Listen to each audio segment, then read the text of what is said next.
Hi, everybody. So I was just putting up a sign that was all about what you guys came up with when talking about contrast and contradictions in Arthur's behavior. Namely, why the heck did he plagiarize Robbie's poem? Robbie, of all people. So here are some ideas you came up with. Oh, and notice our beautiful cover of the book made by Zoe. Okay, and so it's unexpected that Arthur copies Robbie's work, him of all people. So why does he act this way? So a lot of you said, well, he wants to win the contest and he's going to do whatever it takes to win it. He wants the attention winning will bring him. He wants to live up to people's expectations. He wants to make his mom or what his mom would have been proud of him. He wants to stand out, and then maybe Kennedy will like him if he wins. Another common thread that you guys said was he has writer's block. He doesn't have any ideas of his own. He's dealing with his mom's death. He's grieving. His mind is stuck. He's depressed, and he doesn't know how to ask for help. And then another great point was he doesn't have a very stimulating environment. I mean, think about his life at home. Things with his dad aren't the greatest. His teachers don't, he looks at them as not being very helpful, as against him. And then finally, why does he act this way? Why Robbie? Well, he doesn't like Robbie anyway. So, as someone pointed out, it's a win-win. Okay, so today we're going to be talking about, I can't say it, how a character's perspective is shaped by his or her experiences. So I tried to come up with some ideas to start us off, and then you have your own task.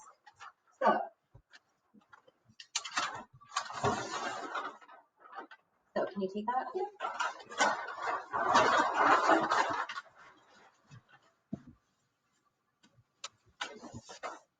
So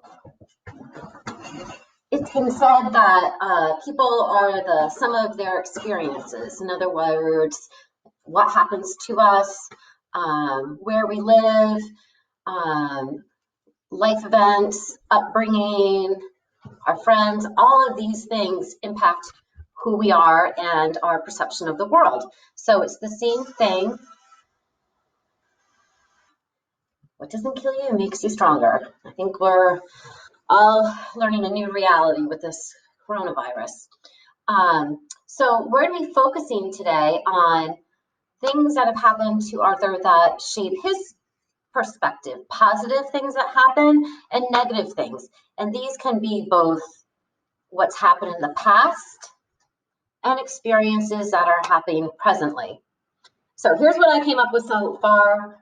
You probably can think of your own ideas, but some positives were the fact that his 6th grade teacher said that he was the next J.K. Rowling because of his Sockland story. Kennedy's his writing partner. He likes that. And his neighbor taught him how to knit. Busy hands, busy mind. As you can see, it was hard coming up with positives. Negative experiences that have shaped who he is and how he sees things. Well, first of all, obviously, his mom passing away was a huge negative event in his life that he's still dealing with. The other thing is, doesn't sound like he's had too many friends. He mentions one kid, Oliver, but we don't really hear too much about him. He mentions a cousin, but he doesn't get to see him much. And he said he wasn't really friends with kids in his elementary school. So that definitely puts a negative impact on his perspective. And then finally, Robbie. He doesn't think very highly of Robbie, and Robbie put moldy sandwiches in his backpack, picked on him, made fun of him. So he really has a chip on his shoulder when it comes to anything to do with Robbie. So for today, what I want you to listen for are positive and negative events that you hear during the reading. And then what you're going to do afterwards is on the little slide presentation, pages 2 and 3, slide 2 and 3. One is for putting positives that you heard, and one is putting negatives that you heard. So if you want to just jot on a piece of paper now or whatever, just what do you hear about things that are good and bad that are changing the way Arthur looks at things? Okay, so where's my book? She stole the book. All right, here we go. Oh, one more announcement. If you did not put your name on the Padlet next to your responses about contrasts and contradictions and why Arthur was plagiarizing Robbie's work, you need to put your name or I can't give you credit because all I see is anonymous. Okay, back to the book. So, last we left off, Arthur was really going off about Miss Whitehead in RJ, the reading journal, about how much Miss Whitehead hates him and how it's all because she was in love with some author and Arthur reminds her of him and whatever. So today there was a new assignment. It was a holiday freeform writing. So the only thing they were asked to do is to write anything about a memory from their childhood, anything that they're inspired to write. She says, let your inner artist soar. So, December 15th. Dear RJ, here's a thing I wrote for Miss Whitehead's class, but then I decided not to hand it in. I don't think it's very good, so I'm going to hand in something different, but I wanted to put it someplace and you seem like the kind of guy who'd appreciate it. Let me know what you think. Ha ha ha. Yours truly, Arthur Bean. A Christmas story. My dad bought a Christmas tree this past weekend. He went to the lot and picked it out while I stayed home and watched whatever movie was on TV on Sunday afternoon. When he came home, he left it sitting on top of the car until dinner.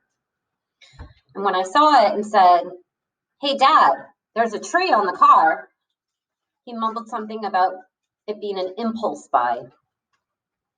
He even bought a stand, even though I know we already have one somewhere.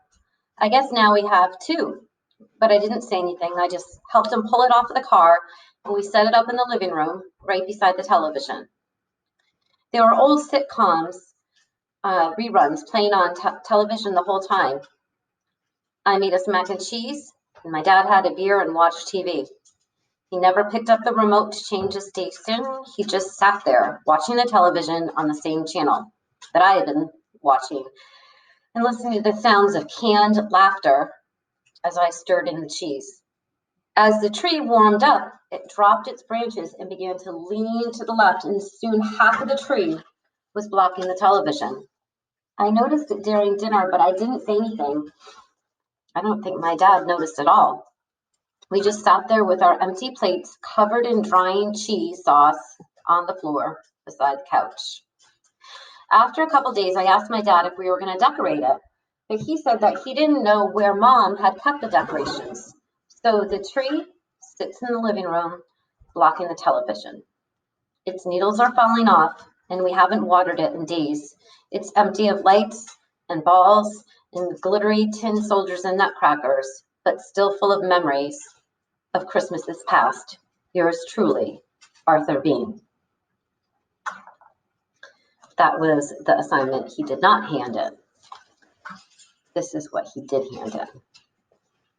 It's definitely a different kind of memory. Assignment, A Christmas Story by Arthur Bean. The best day of last Christmas was the day when my dad brought home the Christmas tree. My mom had gotten out all of the Christmas ornaments and sang along loudly to the 12 Days of Christmas while she untangled the lights. My dad showed up at the home with the biggest tree I'd ever seen, and together we dragged our tree off of the roof of the car and into the house. The pine smell filled the room, and then my dad swore and swore while he tried to get the lights on straight. My mom would yell at him every time a bad word came out of his mouth, and I would laugh at them while I unwrapped the ornaments and lined them up on the coffee table. We got all the ornaments on the tree, and my dad drank a beer, and my mom had a wine cooler, and I had hot chocolate, and we sat on the couch and stared at the Christmas tree until the sun went down, and the only light in the house came from the bright red and blue lights that twisted and turned around the tree. That night, very late, there was the tinkling sound. The bells on the tree were singing wildly. Oh, Zoe, that's personification. Zoe had to do a lesson on personification today. So bells don't sing. Oh, that was yesterday. You're right. Okay. Oh, wait. So she did onomatopoeia today. So let's see if Zoe can figure out which word shows onomatopoeia in the next sentence or two. So the bells on the tree were singing wildly, and I woke up and listened to them in my bed. Then they got louder and louder until I heard a crack. Good girl. And then a crashing noise full of breaking glass. We ran out into the living room, and Pickles was cowering in the corner behind the couch where she had gotten stuck after battling the lowest ornaments on the tree, and the tree fell over. My dad swore a lot, and my mom laughed and laughed. And then she picked up the cat in one hand and went to go get the broom. She swept up all the glass, and I held the dustpan while my dad propped up that tree again. We had to turn the tree around so the back was facing front since it was too busy to buy new Christmas lights and the branches were all broken. But I still think it was the nicest Christmas tree we ever had. So those are definitely two different types of experiences that hopefully jotted something down. Okay, kind of reminds me of the James Hampton book, The Christmas Tree, and how he had to put the Christmas tree up after his father had passed away and all the memories it brought back. Right, so dear Arthur, thank you for sharing a lovely Christmas memory of your mother with me. I hope you and your father have a nice holiday. See you in the new year, Miss Whitehead. December 20th. Dear RJ, Dad and I went Christmas shopping today at the mall, and we ran into Miss Whitehead. It was so awkward. We were eating lunch in the food court, and she came around with our taco combo looking for a seat. She didn't even notice me at first. She just saw a free seat at our table and asked if she could sit down. Then she actually saw me and was all excited that she got to meet my dad since he had missed the parent-teacher conference. I think she was judging him a bit when she said that. And then she freaked out about what a coincidence it was that she ran into us. It was so over the top. I wonder if she planned it. Maybe she's hitting on my dad since she knows he's single. That would not be cool. Anyhow, she sat down with us and was talking all about her Christmas plans. She even asked my dad for his advice on a plaid shirt she bought for her brother. Like he knows anything about fashion. She had all kinds of bags too, including one from the lingerie store. I was embarrassed for her. I can't believe she was buying underwear and then sitting with a student. Who does that? She said she was going home to Toronto for Christmas and that she was taking her grandmother to see the Nutcracker. She says she goes with her grandmother every year. I don't know how she still has a grandmother who's alive. I wonder how old she is. I thought she was like 40. When we left, she gave me a hug and shook my dad's hand. It was a total surprise, so I hugged her back. I hope no one from school saw me hugging my teacher. That's how rumors get started. Yours truly, Arthur. From Kennedy to Arthur, sent December 24th. Hi, Arthur. How's your Christmas break? Mine is terrible, sad face. Sandy broke up with me, double sad face. He said he was too busy to have a girlfriend right now. I guess he's really busy with friends and stuff. And I want to understand because I love him a lot. I cried a lot when he told me, but I told him I still want to be friends. I think we will be friends, especially now I know he's just going through a hard time. He'll want to get back together after Christmas break when we're at school again, I think. He's even feeling health class. And everybody knows that's a joke class, but he's really smart. So I think he's just being pulled in too many directions. But Arthur, I love Sandy so much. I already miss him. Normally we would talk on the phone or text all night. And I already bought him a Christmas present. Can I still give it to him?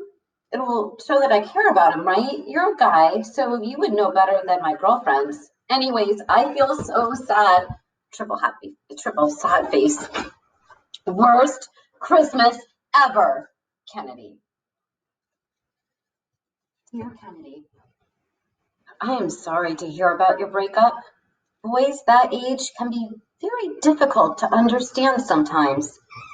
I really feel badly for you. When you feel bad, I feel bad. So today is the worst day ever. You should go get some ice cream. I think you're supposed to eat ice cream after a breakup, aren't you? And then I think you watch sappy movies or something. I'm sorry. I don't really know what to tell you. Just remember that you are the greatest girl ever and you are super nice and smart and cute. And any guy in school would love to be your boyfriend. Sandy was a total jerk anyway. If I were you, I wouldn't give him the present. Return it and get something cool for yourself. He does not deserve you. I don't know if I can help at all, but if you want to hang out this Christmas break, maybe we can go see a movie or something. My cousins are coming in to stay with us for a while, but I would leave them behind if you need to talk. Yours truly, Arthur Bean. December 21st. Dear RJ, best day ever! I think that Kennedy will soon realize that her old boyfriend was a super jerk and we'll go out on a date. Go see a scary movie and she'll squeal and hide her face in my shoulder and I'll hold her hand and laugh in that I'm not laughing at you way. And we'll hold hands all the way through the movie and down the escalator in the mall and to the bus stop. I bet she smells like fruity shampoo. I wonder if it's too late to ask for cologne for Christmas. I'll probably need it soon. And my cousins are coming for Christmas break. I wish Luke lived closer. He's really popular and he has great stories about the stuff he does. He comes up with great things to do. Like during the summer when we were at my grandparents and all the adults were always around, he found this weird movie theater that plays matinees all during the week. So we got dressed up in costumes and went to this terrible, really old alien movie. We threw popcorn at the screen and yelled at the characters and no one minded. It was hilarious. Anyway, it'll be so great when Luke is here. I already set up a sleeping bag on the floor of my room for him and gave him the best pillow on my bed. One more day. Yours happily, Arthur Bean. December 27th. Dear RJ, Merry Christmas, I guess. I don't have a lot of time to write to you. We spent most of Christmas Day at my grandparents' house, and we just got home to the apartment tonight. Now the apartment is overfull, especially with Luke and George and their parents staying here. My dad is sleeping on the couch and gave up his bed, and George has a sleeping bag under the dining room table. He seems to like it there, especially since he never says anything to anyone. Luke said he's like that all the time. It makes me glad that I don't have an older brother like that. Anyway, RJ, Christmas has been really weird. No one leaves me by myself. My aunt and my grandma keep hugging me and getting teary, and I just want them to leave me alone. It's so different because everyone's pretending to be happy when we're all together. So it's extra loud in the house, and the music is always playing, and no one is mentioning that my mom is gone, or that we used to go to church because my mom wanted us to go, or that my mom's stuffing was way better. Every year I used to argue with my mom about getting to open presents before we ate breakfast on Christmas Day, and I always lost, but that was okay because that's what we always did. That argument was a tradition too, but this year I said, let's open presents before breakfast, and everyone agreed. It's like no one will say no to me, no matter what. I told Luke this, and he dared me to ask Grandpa for a cigarette to prove my theory. I didn't, of course. Anyway, I got some books and clothes and games and stuff, and Nicole got me a Stephen King book all about writing that should help me write my story. And now I can hear my aunt calling for me because she thinks I'm in here crying because I shouldn't be alone during this difficult time. At least Luke is here. He's standing at the door making fun of me for doing homework over break. feeling new, RJ? Yours truly, Arthur Bean. From Robbie Zach, Robbie the Great 2000 at hotmail.com to Arthur Bean, Arthur Aaron Bean at gmail.com, sent December 28th. Dude, I heard you stole my English assignment about Demetrius and Hermia. You're a dead man when we get back to school. And I'll leave off there. So, to be very clear, what I'd like you to do now is go to the slides. There's one slide that's just a quick recap of notes, and then there's 2 slides. There's sticky notes that you can actually type on. You can draw them over and type on them. So on the first page, I want you to come up with a couple of, let's say, 2 positives that you see happening in Arthur's life. You can come up with that many, try. And 2 or more negatives on the next slide. 2 things that are experiences that are going to negatively impact his perspective, and then turn them in to me on Classroom. Right. Again, let me know if you need any help, and or if you have any questions, or if you just want to say hi, because I really miss you. Okay. Right. Bye.